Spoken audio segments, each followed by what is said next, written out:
Now, imagine the rest of the world voting to decide your every move. Well, that's exactly what's going to happen to author Cathal Morrow as he offers 30,000 shares in himself in a bid to become the first person to float himself on the stock exchange. It's an interesting idea. And Cathal Morrow joins us from Madrid. Good morning to you. How much is it a share and what is it that you're exactly offering? Yeah, I mean, what I'm going to be floating is the rights to my story of the flotation on the stock exchange. So people will be buying into that, and hopefully if Disney or a big movie company come on board and pile in with a big amount of cash, then hopefully my investors will do well. Each share costs £10, but I'm not legally allowed to sell shares in myself. So what I'm going to be doing is selling a photo of me, a signed photo of me with a T-shirt saying it's all about me, PLC.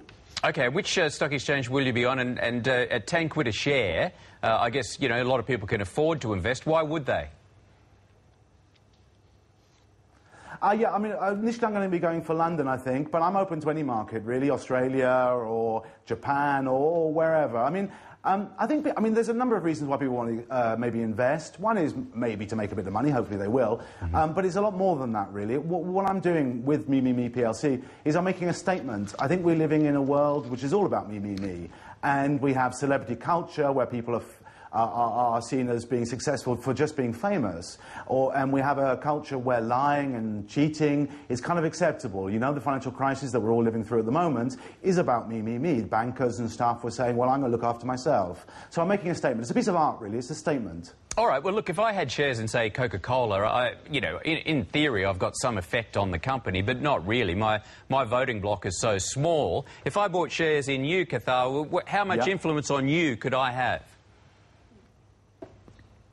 A lot, I hope. I mean, one of my first investors is a young student from Macquarie University. A really nice bloke. We've exchanged some emails. He's come up with some great ideas about what we should be doing, other investors, you know. And what I want to make is a community of people so that all decisions are voted by them, but also is they make suggestions and we follow through with those suggestions, really. I think companies and politicians, but companies should be making a leadership, should be leading people. And I want to make Me PLC at the forefront of an honest, completely open business. All right. Well, what is going to be your business, Cathal?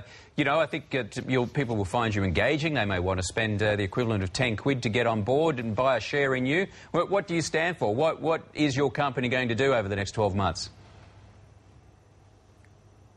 I mean, initially we're going to be floating the intellectual property of my story on the stock exchange. But what I'd like to do is incorporate other companies, other honest companies. You know, we can go anywhere that really the investors want us to go. I spent a year without lying, which had a huge impact on me. And for me, really, my life, and I think all our lives, should really be about adding value to others. So I want to make the company a completely honest, completely transparent company. Maybe you get involved in charitable work, maybe just get involved in the internet or whatever, really. I'm very open to ideas. I don't know where it's going to take me, but I'm excited about it. What was the toughest question that you found you had to answer without lying? My wife asking about the size of her bottom. Was a bit of a testy one, but we got our way through it. OK, well, if that one comes up at a shareholding meeting, will you be telling the truth? I continue to tell the truth, yeah. My wife won't be a director, I don't think, so I'll be safe with that. All right, Cathal, we'll, of course, post some details on our website so that people want to be involved with your company, where they can do so. Thank you very much for talking to us this morning. Back to you later. Thanks a lot.